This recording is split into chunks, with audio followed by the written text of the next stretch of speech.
Dieu, mon Dieu, je te cherche pour m'abandonner à toi. Mes chers frères et sœurs, aujourd'hui encore, tout comme hier, les idées morbides de vengeance nous habitent constamment et les représailles deviennent notre actualité quotidienne. Pour des idéologies politiques et d'autres fins, des gens s'affrontent et commettent d'actes d'extrême violence. Dans nos relations interpersonnelles, il y a parfois des réactions très vives, des réactions violentes, sans précédent. C'est tout simplement, me semble-t-il, le fait même de l'homme. Il vit dans une spirale de violence. Et dans le contexte des Écritures, la justice pénale d'autrefois appliquait des peines souvent disproportionnées pour des délits divers qui émanent bien des actes de l'homme.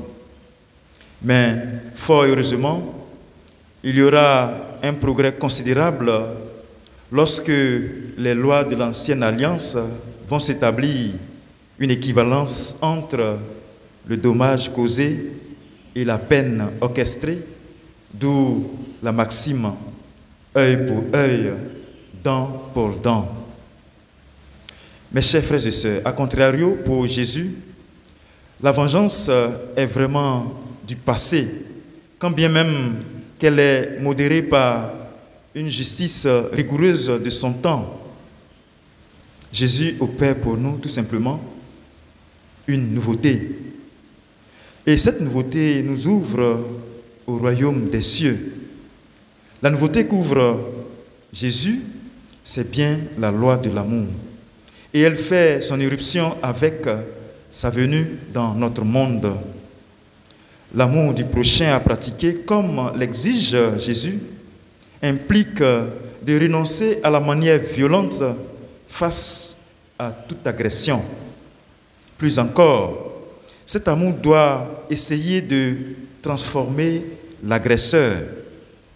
On peut le comprendre à travers les différents exemples que présente le Christ. Et ces exemples nous placent devant des situations limites comme être giflé, être dépouillé, être contraint à réaliser un travail. Et la seule manière de stopper cette violence est de ne pas y répondre. Saint Paul apôtre disait aux chrétiens que c'est déjà une défaite que d'avoir des procès entre nous.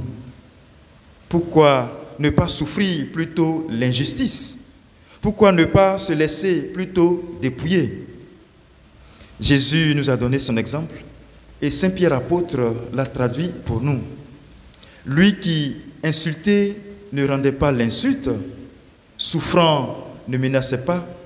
C'est ainsi que le Christ a vaincu l'injustice et la violence. Mais hélas, c'est avec peine que vous et moi pouvons constater autour de nous des situations où ces exigences s'avèrent impraticables, même pour ceux qui le veulent, ceux qui, d'un cœur sincère, veulent vivre selon l'Évangile. Ces exigences deviendront réalité que lorsque nous serons parfaits, comme le Père Céleste est parfait. C'est donc dit que, comme chrétiens, nous avons à orienter tous nos efforts avec courage pour être réellement la lumière du monde et le sel de la terre. L'amour du prochain qui va jusqu'à renoncer à ce qui nous est dû en toute justice pour éviter la violence doit être notre témoignage face à un monde où l'on prétend tout obtenir par la force exercée contre les plus faibles.